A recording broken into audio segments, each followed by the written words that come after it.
Yo les traders, alors on va analyser le CAC 40 du 8 septembre 2022 avec encore un faux signal.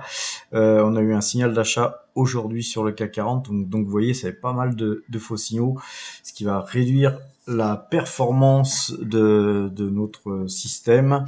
Mais analysons ça d'un petit peu plus près. Alors première chose, on va calculer le point pour demain. Donc on va lancer le downloader. À partir de là, on va, moi je l'ai précalculé, donc on va revérifier parce que je précalcule en séance, parce que sinon ça prend pas mal de temps. Donc c'était 6022. On inscrit ça et on voit le point s'afficher. On lance le système Power Trade Optimization. Donc ça, c'est mes algorithmes qui rentrent en fonction et on voit que oui, 6022, demain si on tapait 6022, ben on repasserait encore baissier. Ceci dit là quand même, la bougie aujourd'hui me plaît bien parce que on a une longue ombre, on a une longue queue, c'est un marteau. Le corps du marteau se situe au-dessus de la bougie de la veille et quasiment au-dessus de toutes ces trois bougies là. Peut-être que ça aurait été mieux si on avait été au-dessus de la clôture du 2 septembre, mais ce ne fut pas le cas. Donc voilà, il faut se contenter de ça. Pour moi, là, voilà, bon, on est plutôt, voilà, on est acheteur, donc on ne tente que des trades à l'achat tant que 6022 ne sera pas touché demain. Donc en gros, sur récapitulatif des points pour demain, c'est 6022 le point de vente. Et puis ensuite, vous observerez que sur le long terme, là, on a un triangle avec très très pentu. Mais je pense que c'est une bonne chose que de regarder ce qui se passe à l'intérieur de ce soi-disant triangle. Je pense qu'on peut encore végéter là-dedans quelques temps et on va avoir en théorie une sortie de triangle. Et on voit bien que ces trois points-là, celui-ci, celui-là, ainsi que celui-là, qui étaient les trois points bas. En fait, si on trace un trend là-dessus, on voit bien que ça, c'est quelque chose de très solide qui ne va pas falloir casser. Donc, en gros, on est proche de 6022 sur ces points-là, donc c'est un point qui me plaît bien. 6022 parce que effectivement si on va en deçà de 6022 ça commencerait à sentir le roussi. Par contre il faudrait voir demain si on aurait des velléités de au moins approcher ce trend supérieur du triangle et c'est pas gagné non plus et je vais vous dire pourquoi. Tout simplement parce que en transaction hors séance, pour l'instant là il est 19h06. Après la clôture, donc vous voyez le CAC continue à bouger et on voit qu'après la clôture, on est à 6073. Donc en fait, on a clôturé à 6125,90 et en Globex, on est à 0,85% de baisse, 0,86. Maintenant, bon, ça bouge tout le temps. En tout cas, pendant un moment, on a même perdu un peu plus d'1%. Donc, on voit bien que juste après la clôture, le marché a plutôt tendance à refluer. Et donc, c'est assez difficile de se positionner dans un marché comme ça. Et c'est pour ça que j'ai pris la décision avant-hier de faire des achats actions sur un signal d'achat. Après, effectivement, on a eu un signal de vente qui a invalidé ma décision, mais nous, on fait du long terme, donc on reste sur nos actions. Et aujourd'hui, on a un signal d'achat qui se veut rassurant, d'autant que si on va regarder un petit peu notre liste de valeurs,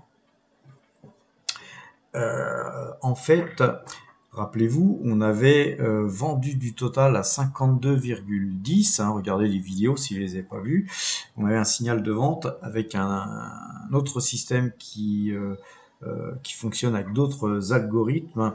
Ce signal a l'air de fonctionner très très bien sur Total Energy. Donc on en a profité pour faire notre petite vente d'environ 15% de notre portefeuille.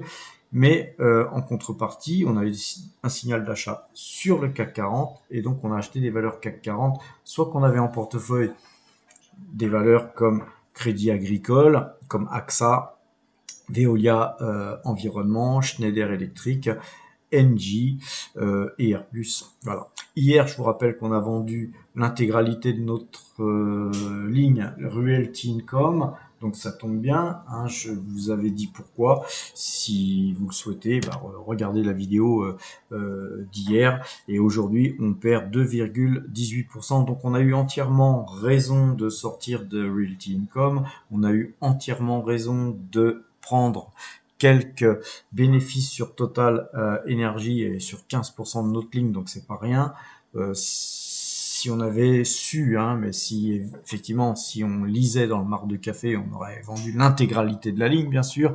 Mais à ce jeu-là, on se fait souvent très peur, donc c'est beaucoup plus sécurisant de trader tout en conservant une grosse partie de sa position sur un titre comme Total Energy. On risque rien à conserver ce titre, mais le pétrole là est reparti à la baisse contre toute attente, mais il faut observer les choses et puis faut prendre des décisions par rapport à nos observations. Et donc on attend impatiemment un signal d'achat sur Total Energy. Et encore une fois, Total Energy, on a vendu à 52,15, on est à 49,20, donc on a une petite poche de cash sympa qui est là, qui attend pour être réinvesti sur Total Energy, mais même sur d'autres titres. Pour l'instant, je vois pas de signaux très très puissants pour réinvestir massivement, donc on le fait d'une manière réfléchie et surtout sur des titres qui ont bien dégagé, hein, des titres qui ont bien dégueulé, comme Crédit Agricole, comme Veolia, et puis aussi Engie, hein, qui est pas cher du tout et qui verse pratiquement 10% de rendement. Donc Engie, on avait fait pratiquement 5% de hausse hier, plus 0,27% aujourd'hui, c'est-à-dire qu'on fait un peu plus de 5% de hausse, hein, de toute façon, et valait mieux en fait être sur Engie que Total Energy à ce moment-là. Donc si jamais il y avait un signal d'achat sur Total Energy, puis que Engie continue à monter même de quelques pourcents, hein, de 1, 2, 3, 5%, peu importe, bah forcément on vendrait Engie à bon compte pour se replacer sur du Total Energy, et bien aussi à bon compte, puisque effectivement on l'achèterait en dessous de 52,15, et c'est un petit peu comme ça qu'on fait des arbitrages de manière récurrente, hein, tous les jours on essaye un petit peu d'arbitrer ici ou là, et parfois il n'y a rien à faire, hein, donc quand il n'y a rien à faire, on ne fait rien, bien sûr. Et donc pour terminer, on va regarder un petit peu le graphique de Total Energy, et on va aller pour ce faire aller sur Metastock. Alors sur Metastock, vous voyez, on a eu ce signal ici à 52,15. Nous, on a vendu une partie de notre ligne et puis on a bien fait. Et par contre, quand on fait notre système testing, là, on va aller sur le Total Energy Trading, qui est un algorithme que j'ai mis au point spécialement pour trader sur l'action Total, et ça a l'air de fonctionner relativement bien. Tous mes backtesting sont relativement positifs sur ce système, et donc eh bien on y va depuis ce signal-là. On a commencé depuis ce signal-là, donc c'est une première. On voit que bah, si on regarde sur le très long terme, on peut analyser tous les signaux, mais je préfère, on va grossir un peu le truc, et on voit que en fait c'est un système qui se glissait dans le temps. Il y a des faux signaux, il y a des fois on perd un petit peu d'argent, on en regagne, on en perd, mais ce système-là, il prend en compte les shorts, c'est-à-dire que sur les signaux de vente, ça prend en compte le fait que vous soyez vendeur sec, vendeur net. Ce qui n'est pas notre cas, puisqu'on a toujours une position, nous, sur Total, et nous ne faisons que une partie de liquidité. Alors, supposons qu'on vende la totalité de notre ligne. De toute façon, ce système-là, il fonctionnerait pareil, sauf qu'on ne ferait pas les ventes à découvert. Donc, il faudrait que je voie pour paramétrer aussi ça autrement, mais inutile de faire des ventes à découvert sur Total, ce serait un petit peu, à mon avis, risqué, parce qu'encore faut-il avoir la psychologie à pouvoir shorter un titre pareil.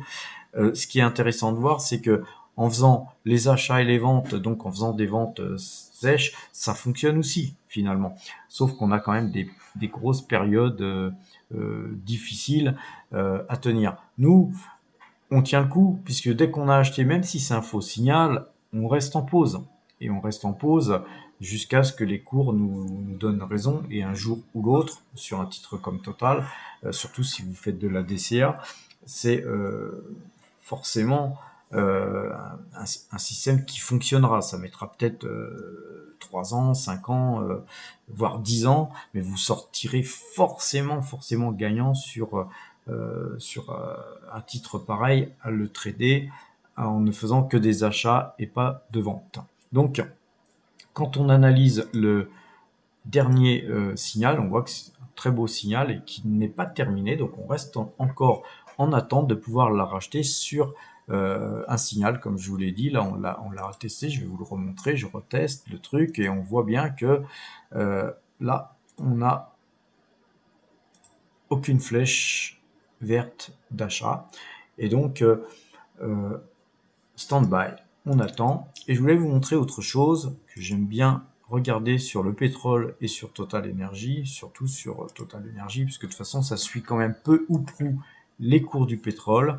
C'est tout simplement de changer ce système de price en Kagi. Et là, quand on se met en Kagi, on voit ça. Alors Kagi en japonais, ça veut dire clé. On voit bien que ça fait comme des vieilles clés. Vous savez, les clés des vieilles portes qu'on ouvrait autrefois. Ça fait des systèmes de dents de scie, un peu comme des clés. Alors ce système, il est tout simple. Quand c'est bleu, on achète. Quand c'est rouge, on vend. Et on voit bien qu'il y a beaucoup plus de bleu que de rouge sur le système Kagi. Et donc, on a plus intérêt à faire des achats que des ventes. Ceci dit, quand c'est rouge, eh ben, on peut alléger. Et on voit que chaque fois qu'il y a des allègements à faire, ces allègements sont quasiment toujours positifs. Peut-être sauf ici et ici, où on a eu des faux signaux, et ici où on a eu à peu près un signal qui était de toute façon pas terrible, hein, qui nous faisait rentrer, sortir flat, et ici qui était, donc on a 3 faux signaux qui sont de faible amplitude en plus, alors que quand on prend les signaux d'achat, on a vraiment souvent des belles lancées qui font qu'on a un beau mouvement de plusieurs, des fois dizaines de pourcents. On a des fois 5, 6, 10, mais parfois même 20% de hausse sur un seul mouvement. Donc ça, je voulais vous le montrer. Le système Kagi fait partie aussi de mes systèmes favoris pour étudier effectivement un titre par rapport à l'ensemble d'un marché, ou tout simplement quand je suis pas convaincu d'un signal, effectivement, j'en mélange plusieurs pour n'en faire plus qu'un et puis prendre une décision. Alors pour terminer, on va retourner sur le CAC 40 pour voir ce qui se passe en transactions hors séance. C'est en train de remonter un petit peu puisqu'on est seulement à moins 0,56% par rapport à tout à l'heure où on était à moins 0,87%, mais c'est pas terrible, hein, c'est pas florichon. Voilà, donc il est 19h19. Attendez 22h pour voir un petit peu la gueule du CAC 40 qu'affichera un petit peu cette baisse ou cette hausse, hein, parce qu'on peut repartir à la hausse après la clôture pour demain. Imaginez à quel point nous ouvrirons à l'ouverture à 9h. Voilà, les amis, je vous laisse et je vous souhaite une bonne fin de soirée. À demain.